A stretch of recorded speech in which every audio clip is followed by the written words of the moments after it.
Y arrancamos el mes de diciembre, como vemos acá, con algunas decoraciones navideñas, también cantando los himnos navideños. Es una época muy especial del año. Por un lado está todo lo relacionado, todo lo que representa recordar el mensaje navideño, y vienen a nuestras mentes las imágenes que recordamos de los relatos de Lucas y Mateo, los ángeles, el camino a Belén, aquella estrella, los sabios del oriente y el pesebre. A todo esto le sumamos quizá la alegría de las reuniones familiares que tenemos a fin de año. Es una linda época. Obviamente que para muchos no es más que una tradición. Y por este motivo yo sé que algunos incluso eligen y dicen, yo no voy a celebrar la Navidad porque eso es solamente una tradición. Yo no quiero celebrar eso. No sabemos cuál es la fecha del nacimiento de Jesús. Y siempre hay algunas historias de ciertos elementos paganos que rodean a la fecha de la Navidad. Muchos de ellos un poco rebuscados. Según dicen, hay una historia que cuando era el tiempo de los puritanos que estaban saliendo ahí de Europa, yendo para América, huyendo justamente porque ellos querían guardarse de la contaminación del mundo. Los puritanos no siempre tenían los medios como para alquilar ellos solamente un barco que los llevara al nuevo mundo, ¿verdad? Entonces, normalmente se juntaban en estos barcos, tanto aquellos puritanos, ¿verdad? Con sus convicciones espirituales religiosas, como también gente normal que iba a buscar mejores vientos, por así decirlo. Entonces en estos barcos se juntaban algunos los llamaban los santos y los pecadores, ¿verdad? Porque estaban los puritanos y estaban la gente normal, tradicional que iba. Y cuenta una historia que al llegar ya al nuevo mundo, ¿verdad? Ahí bien en el norte, estaban dos de estas personas normales en la época de la Navidad celebrando, y estaban los puritanos trabajando. Dice, porque los puritanos no celebraban Navidad, porque justamente ellos decían, no, eso es solamente una tradición. Y entonces estos dos hombres normales, diríamos, se hablaron uno al otro, y uno le pregunta al otro y le dice, ¿y esto qué clase de cristianos son que no festejan Navidad? Dice, por los puritanos. Y el otro, el amigo, le dice, es que dicen que no está en la Biblia. Y el otro le responde, ¿en serio no está en la Biblia? Y el amigo le dice, no sé, nunca le he leído, dice. Esos que estaban normales ahí, ¿verdad? Pero justamente por esto, hermanos, obviamente que tenemos, el mensaje navideño está fundamentado en estos relatos de Mateo y Lucas, que muchos conocemos. Pero justamente porque para muchos no es más que una tradición, debemos ir más allá de esa imagen de pesebre y concentrarnos en las maravillosas verdades que se encuentran dentro de todo ese hermoso envoltorio de detalles que nos da la Biblia. Y el título del mensaje en esta mañana es justamente ese: más allá del pesebre. Quiero hacer hoy esto con ustedes, hermanos, de tal forma que celebremos esta fiesta con alegría, pero también con entendimiento. Y en un tiempo en que la fe es atacada y desvalorada, nos es necesario recordar estas verdades, que no solamente moldean las convicciones de nosotros los creyentes, sino que, como vamos a ver, también de muchos que hoy incluso se oponen a las enseñanzas del Señor, tienen como fundamento estas verdades esenciales. Quiero ver con ustedes hoy 3 realidades que nos humillan y nos llevan a la adoración. Y si lo hacemos así, vamos a dar un buen testimonio a nuestro Señor. Ir más allá del pesebre significa que hemos de recordar el mensaje navideño con entendimiento, comprendiendo lo que hay detrás de todos estos detalles tan lindos, y aprovechando esta época en donde todo el mundo está concentrándose en eso, para nosotros resaltar estas verdades maravillosas que encontramos en la palabra del Señor. Primera realidad, que está más allá del pesebre: la realidad de un Dios de amor. En Juan capítulo 1, en los primeros versículos, leemos lo siguiente: en el principio era el Verbo, y el Verbo era con Dios, y el Verbo era Dios. Este era en el principio con Dios. Todas las cosas por Él fueron hechas, y sin Él nada de lo que ha sido hecho fue hecho. Más adelante Juan escribía en el versículo 14, y aquel Verbo fue hecho carne y habitó entre nosotros, y vimos su gloria, gloria como del unigénito del Padre, lleno de gracia y de verdad. Este maravilloso pasaje, yo lo llamo el relato navideño sin pesebres ni ángeles, porque justamente exalta lo que había ocurrido en aquel pesebre, en la pequeña aldea de Belén. El Verbo eterno, el Hijo de Dios, se hizo carne. Se trata de la verdad de la encarnación del Verbo eterno, el Hijo de Dios, quien era desde el principio, dice el texto, quien estaba con Dios, quien era Dios. Aquel Verbo fue hecho carne y habitó entre nosotros, y decía Juan, nosotros vimos su gloria. En aquel pesebre nacía el Hijo de Dios, verdaderamente hombre, verdaderamente Dios. La gloria de Dios, esa gloria que vieron los profetas, acostado en un pesebre. Qué maravilloso esto. Para nosotros quizás lo escuchamos una y otra vez esta historia. Algunos pondrán su pesebre ahí, lo vemos por todos lados. Cuidémonos que esta realidad tan maravillosa pase desapercibida delante de nuestros ojos. Nosotros que ya la conocemos, la damos por sentado quizás, pero que no deje de maravillarnos. Qué realidad tan maravillosa. El Hijo de Dios, el Verbo eterno, acostado en un pesebre. Esto nos enseña de forma definitiva que Dios es amor. Este es el Dios que adoramos. Solo un Dios de amor y un Dios que ama en libertad tomaría este paso tan incomprensible para nuestra razón quizás. Dejar su trono de gloria para hacerse uno de nosotros en un mundo caído y pecador. Este es el Dios a quien adoramos. Así decimos nosotros. A veces de forma tan fácil. Sí, Dios es amor. Casi cada domingo nosotros estamos presentando y decimos a las visitas, el mejor regalo es una noticia. Dios te ama. Quizás muchos de ustedes sentados ahí dicen, bueno, este es el mensaje que estamos escuchando todos los domingos. A veces hasta sin darnos cuenta ya cerramos nuestros oídos. Que no sea así, mis queridos hermanos. Esta realidad es maravillosa. Y esta realidad tenemos que renovarla en nuestros corazones y tiene que volver a tener ese efecto que tuvo aquel día que conocimos al Señor. Tenemos un Dios de amor. Esto no es algo evidente. Esto no es, quizás nosotros que lo conocemos decimos, cierto. Sí. El creador de los cielos y de la tierra, quien era desde el principio, quien estaba con Dios, quien era Dios, se hizo carne y habitó entre nosotros y vimos su gloria, decían.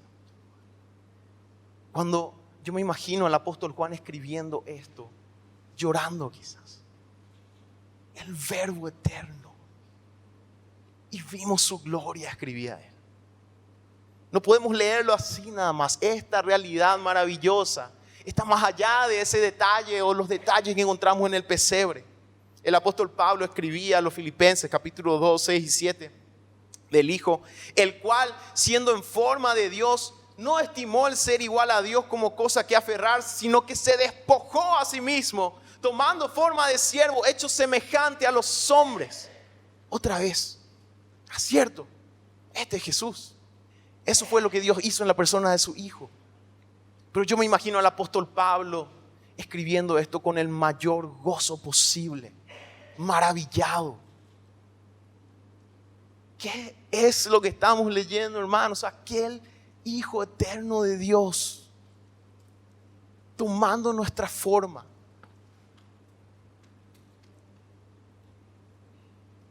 Mateo escribe que en Jesús se cumplía una profecía. Mateo 1:23.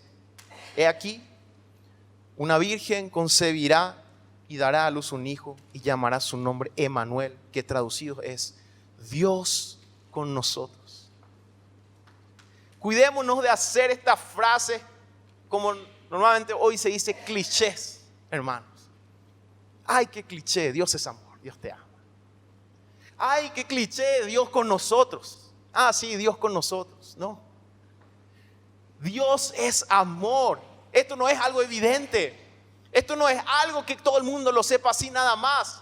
Sabemos esto porque Dios nos lo ha revelado en su palabra y por su gracia tenemos registro de esto. Dios con nosotros. Esto no es algo evidente, hermanos. Dios en tu corazón, como estábamos cantando. Esto es algo maravilloso. El creador de los cielos y de la tierra, con nosotros de esta forma. El mensaje cristiano es maravilloso en extremo. En el Antiguo Testamento Dios hablaba de su amor a su pueblo y de su deseo de bendecir a todas las naciones por medio de Él. Con amor eterno te he amado. Ya encontrábamos esto en el Antiguo Testamento, pero en la encarnación del Hijo de Dios vemos esto más claramente. Y aún de forma más aguda lo veremos en la crucifixión de nuestro Señor. Es por esto que Juan utiliza esta palabra y muchos de nosotros conocemos de memoria este texto. Juan 3:16.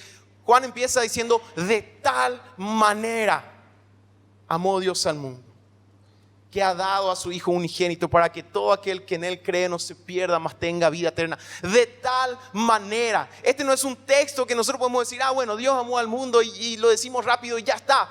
Juan usó esta palabrita: de tal manera. El amor de Dios es tan maravilloso, hermanos. Tratemos de ponernos en los zapatos de este apóstol que escribió estas palabras tan maravillosas, inspiradas por el Espíritu Santo. Él decía: de tal manera, este es el Dios a quien adoramos. No un Dios arbitrario que está allá lejos. No un Dios como el Dios de los dioses de los paganos, que un día estaba enojado y entonces mandaba algo y tenían que pacificarle haciendo algún sacrificio aquí y allá. No, el Dios que se hizo como nosotros. A ese Dios adoramos, a un Dios de amor. Esta es la época de las clausuras en las escuelas, los colegios, las universidades. Como escuchamos, tenemos aquí nuevos licenciados en administración, nuevos ingenieros, ¿verdad? 3, esto es entre paréntesis en el mensaje, 3 ingenieros de la Universidad Nacional con 5 felicitados tenemos. No sabían eso.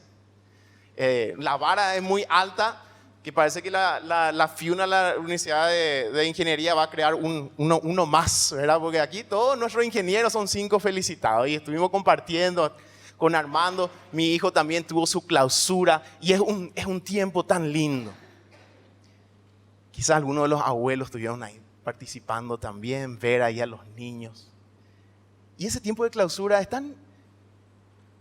Si vamos a ser nosotros sinceros y mirar en el exterior, ¿verdad? A veces vemos los chicos, tienen que hacer su coreografía, hacen todo a destiempo, todo mal, uno está llorando acá, allá, ¿verdad? Pero qué importante que el papá y la mamá estén ahí. Es un evento que no podemos perdernos, ¿verdad?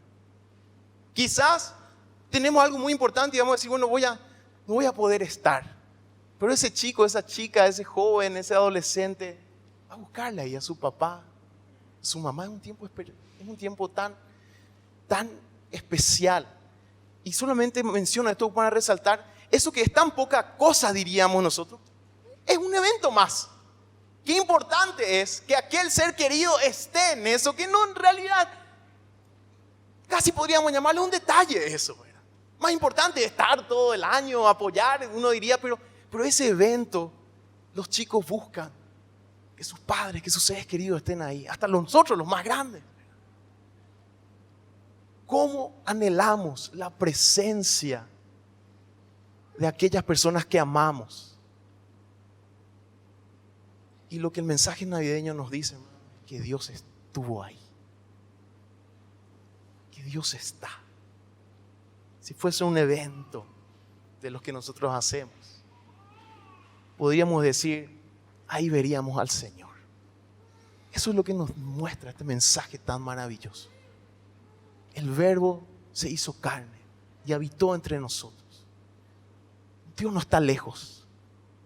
Dios no envió un representante, solamente un profeta, por más de que habló por los profetas de varias formas, de muchas maneras, pero en el cumplimiento del tiempo nos habló por su Hijo.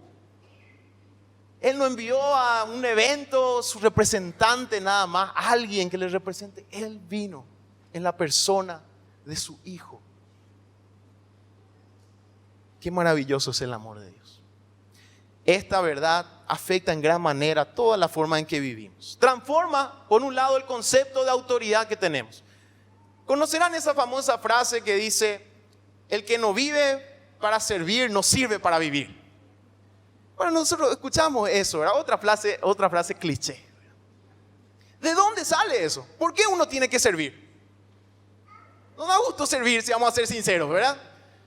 ¿Por qué uno, más aún si está en la autoridad, nuestro concepto de un líder es aquel que sirve? ¿Verdad que es así?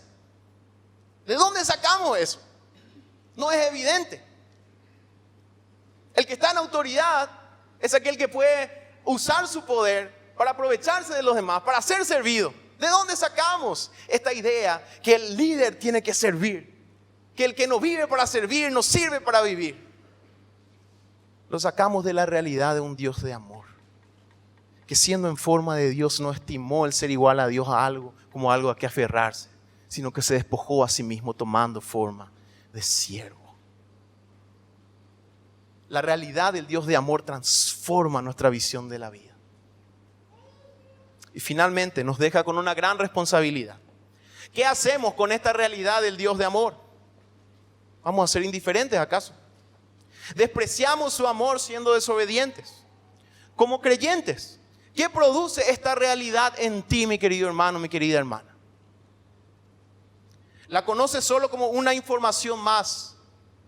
¿O realmente te maravilla que este tiempo que estamos recordando la venida de Cristo al mundo pueda volver a prender en nosotros esa llama que produce el conocimiento del amor de Dios? Hay un himno muy hermoso que solemos cantar, que dice: maravilloso es. Maravilla, y el himno describe todas las cosas maravillosas del mundo. Pero lo más grandioso y conmovedor es el amor que me tiene el Señor. Esta es la verdad que se esconde en los detalles de aquel pesebre, la realidad de un Dios de amor. Vamos a ver una segunda verdad, la realidad de una humanidad digna. Lucas capítulo 1, versículo 30. El ángel le dijo a María: no temas, María, porque has hallado gracia delante de Dios. María, una doncella humilde de Nazaret, recibe estas palabras que son ciertas para cada ser humano. Has hallado gracia delante de Dios. En estos días estaba yo manejando y vi algo muy interesante ahí en la parte de atrás de un colectivo. Siempre tienen allí de repente publicidad de algo, ¿verdad?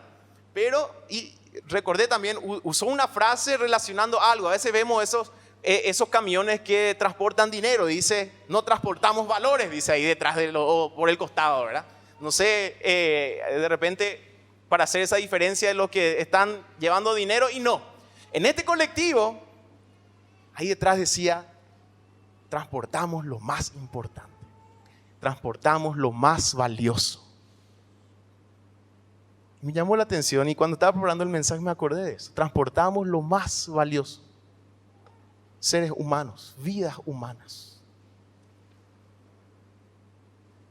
Esta no es una verdad evidente. ¿De dónde sacamos esto nosotros? Que cada vida humana es digna. ¿De dónde lo quitamos? ¿Por qué? ¿Por qué cada vida humana tiene que ser digna? Sin importar el color de piel, sin importar el idioma que habla. ¿De dónde sacamos esto? Hermanos, esta es una realidad que nace de aquella verdad de la encarnación del Hijo de Dios, que tomó nuestra forma y de esa manera hizo a la humanidad digna. La creación del Señor es digna, pero el ser humano aún más. No solo fue creado a imagen y semejanza de Dios, capaz de relacionarse con Él. El mismo Hijo de Dios se hizo hombre. Y esto hace que toda vida humana sea digna. Toda vida humana. Y esto lo vemos en el ministerio de Jesús. Él fue más allá de los limitados valores de su época, de su pueblo. Él elevó a los niños y dijo: dejen que los niños vengan a mí. La gente decía: no, los niños no son tan importantes. Cuando crezcan vamos a darle lugar. Jesús dijo: no dejen que los niños vengan. A los desposeídos de la sociedad. Había leprosos que la sociedad decía: no, estos ya no pueden estar con nosotros. Jesús dijo: yo voy a ir con ellos porque ellos son dignos. Aquellos pecadores que ya todo el mundo despreciaba, Jesús dijo: no, yo no los desprecio, ellos son dignos. Yo voy a estar con ellos. Las mujeres que en esa época eran tenidas de menos, Jesús se acercó a ellas y dijo: ellas son dignas. Toda vida humana es digna. Y hoy podemos decir incluso aquella que no ha nacido aún. la verdad de la encarnación del Hijo de Dios afecta esto también. Todo ser humano, toda vida humana, hasta el que aún no ha nacido, es digno, es digna. Aunque haya limitaciones físicas, el ser humano es digno. Aunque haya limitaciones mentales, el ser humano es digno. Aunque haya color de piel diferente, cada vida humana es digna.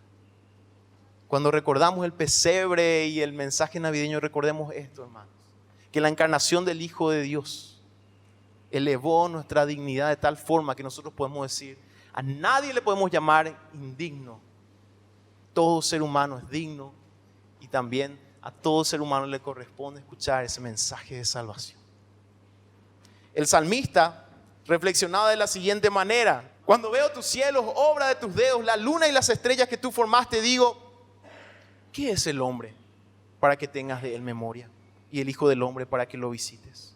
Le has hecho poco menor que los ángeles y lo coronaste de gloria y de honra. En otras palabras, el salmista decía, ¿quiénes somos para que nos tengas en cuenta de tal forma, Señor? No somos nada, somos polvo. Y esto era en el Antiguo Testamento. Y en el Nuevo Testamento ese amor de Dios va un paso más allá, porque podemos preguntarnos quiénes somos para que el Hijo de Dios tome nuestra forma y esté con nosotros y esté en medio de nosotros. Y te pregunto otra vez, mi hermano, ¿qué produce esta verdad en nosotros? ¿Cómo tratamos a los demás? Siendo que conocemos la realidad de que cada ser humano es digno. Comprender correctamente el mensaje navideño es amar al prójimo, honrando a nuestro Señor. Y vamos a ver una última verdad. La realidad de una meta gloriosa. En Mateo capítulo 1, versículo 21, leemos lo siguiente. Y dará a luz un hijo y llamará su nombre Jesús, porque él salvará a su pueblo de sus pecados. La encarnación del Hijo de Dios cumplía un propósito, cumplía las profecías y resalta un plan de Dios. El Hijo de Dios tomó carne para ser nuestro Salvador, para salvar al pueblo del pecado.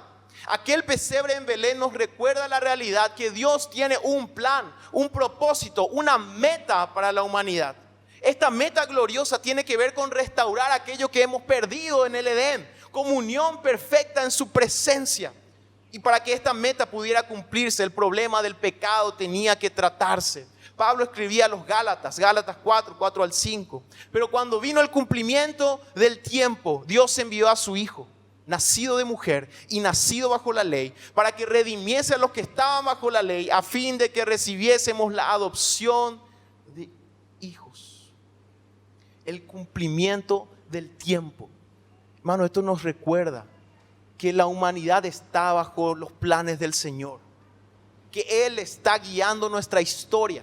En el cumplimiento del tiempo vino el Hijo de Dios. Y más allá de esa tierna imagen del pesebre está la realidad de una humanidad pecadora que necesita un Salvador. Este plan divino llevaría al Hijo de Dios a la cruz, a cargar con nuestros pecados.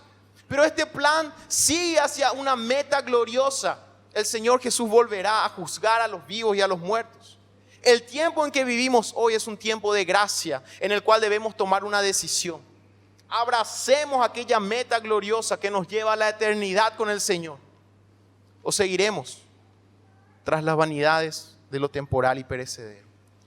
Y una vez más pregunto, ¿qué produce en nosotros esta verdad? Al mirar aquel pesebre deberíamos pensar, yo soy parte de ese plan divino de una humanidad restaurada. Yo tengo propósito solo dentro de esa meta divina. No es Dios quien está sujeto a mis planes. Yo estoy sujeto a esa meta gloriosa para la humanidad. Si yo salgo de esa meta, estoy perdido. A veces nosotros queremos que Dios se sujete a nuestros planes. Pero en el cumplimiento del tiempo, cuando el Señor lo estableció, Él envió a Jesús a nacer en Belén. Y en el cumplimiento del tiempo, cuando Dios lo establezca, el Señor volverá. No es que nosotros le marcamos la ruta al Señor, hermano. Nosotros estamos en la hoja de ruta divina. más nos conviene alinearnos a esa meta gloriosa y no ir tras esas metas vanidosas y perecederas de este mundo. Conformamos nuestras vidas de acuerdo con la meta divina o de acuerdo con lo transitorio de esta vida. Ese pesebre en Belén nos recuerda, el Señor está guiando la historia. Nosotros formamos parte de la historia de Dios, no Él de lo que nosotros queremos hacer de nuestra historia. Sigámosle a Él. Y ahí hemos de encontrar el propósito de nuestras vidas. Persigamos esta meta gloriosa y eterna y no metas perecederas. Conclusión, hermanos, repasemos. Hay realidades maravillosas más allá de ese pesebre. Que este tiempo, que recordamos esta historia tan linda, podamos renovar en nosotros esa maravilla que producen estas realidades y estas verdades en nuestras vidas. Cuidemos que de nuestra boca salga ligeramente la frase, Dios es amor, como si fuera algo poco, como si fuera algo que todos lo saben. Cuando recordamos aquel pesebre en Belén, maravillémonos de que el Señor nos ha demostrado su amor de esa manera. Recordemos quiénes somos nosotros, qué es el hombre para que tengas de él memoria, el Hijo del Hombre para que lo visites. Sin embargo, Él vino, Él apareció, Él está, porque Él es un Dios de amor. Recordemos también que porque el Hijo de Dios ha tomado nuestra forma, podemos decir cada ser humano es digno y verdaderamente importa cómo le tratamos al prójimo. Verdaderamente importa lo que hacemos con el prójimo. Como consecuencia de esa realidad de la encarnación del Hijo de Dios. Cada persona es digna. Y finalmente, recordemos que hay una meta gloriosa. Que el Señor Jesús vino para restaurar en nosotros aquello que habíamos perdido. Una comunión perfecta con Él. Y esa meta gloriosa se cumplirá cuando Él vuelva. ¿En qué estamos invirtiendo todos nuestros esfuerzos? ¿Acaso estamos alineándonos a esa meta maravillosa? ¿O perseguimos nuestras metas pasajeras y perdemos todo lo que tenemos y nuestra ansiedad está en eso? Más bien pensemos en aquella meta gloriosa hacia la cual nos dirigimos y alineemos todas nuestras vidas de acuerdo a eso. Y hallaremos ese gozo de poder saber que es el Señor quien guía nuestras vidas. Es Él. Recordemos esto cuando nos reunamos, quizás en familia, hermano. Si tenés la oportunidad, habla del amor de Dios.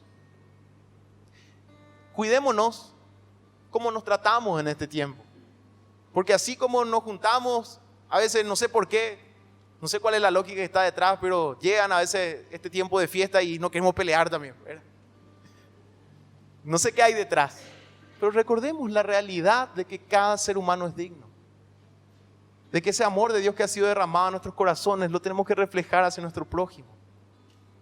Y que cuando nos juntemos, nosotros podamos reflejar ese amor. Y que aquellos que están a nuestro alrededor puedan sentir ese amor. Y finalmente, hermanos, si tenemos la oportunidad, hablemos de aquella meta gloriosa hacia la cual nos dirigimos. Si tenemos la oportunidad de juntarnos, digamos, pongamos nuestra atención, nuestra mirada en lo eterno. Dejemos esas preocupaciones al Señor y enfoquémonos en aquello que va a permanecer, aquello que va a durar, lo eterno en nuestras vidas. Y de esta manera, celebremos con gozo, pero también celebremos con entendimiento. Vamos a orar y después pasamos a la cena del Señor. Nuestro buen Dios, te damos gracias por tu palabra y por estas realidades, Señor. Señor, guárdanos de un corazón endurecido para estas verdades, Señor. A veces por la costumbre, Señor, queremos repetir y tanto lo repetimos que deja de tener ese efecto en nuestras vidas. Hoy pedimos, Señor, que renueves ese fuego al reconocer, Señor, que nos has amado por tu gracia, que has enviado a tu Hijo a tu único Hijo para redimirnos a nosotros, indignos pecadores, Señor. Señor, que esta realidad de tu amor pueda sobresalir sobre todas nuestras preocupaciones en este fin de año. Que esta realidad de tu presencia con nosotros, Emmanuel, pueda sobresalir sobre todas nuestras preocupaciones en este fin de año. Que la realidad de una humanidad digna, Señor, pueda llevarnos a amar, incluso a aquellos con quienes estamos enojados, Señor, por algún motivo. Porque nosotros hemos recibido tu gracia. Que en este tiempo de fiestas no nos concentremos en los pasajeros, Señor, sino que nos regocijemos en esa meta gloriosa hacia la cual nos dirigimos. Y podamos alinear nuestras vidas, Señor, hacia lo que verdaderamente importa. Y ponernos en tus manos para ser usados por ti. Gracias te damos, Señor, por tu palabra. Oramos en el nombre de Jesús. Amén. Y amén. Que el Señor nos bendiga. No tengan miedo, hermano. Decirle al Señor, Señor, examíname. Conoce mi corazón y mis pensamientos. ¿Hay algo en mí que te ofende? Que ofende tu santidad. Quita de mi mente, de mi corazón, esos obstáculos. Entonces la lámpara va cobrando fuerza. Entonces la luz interior se reanima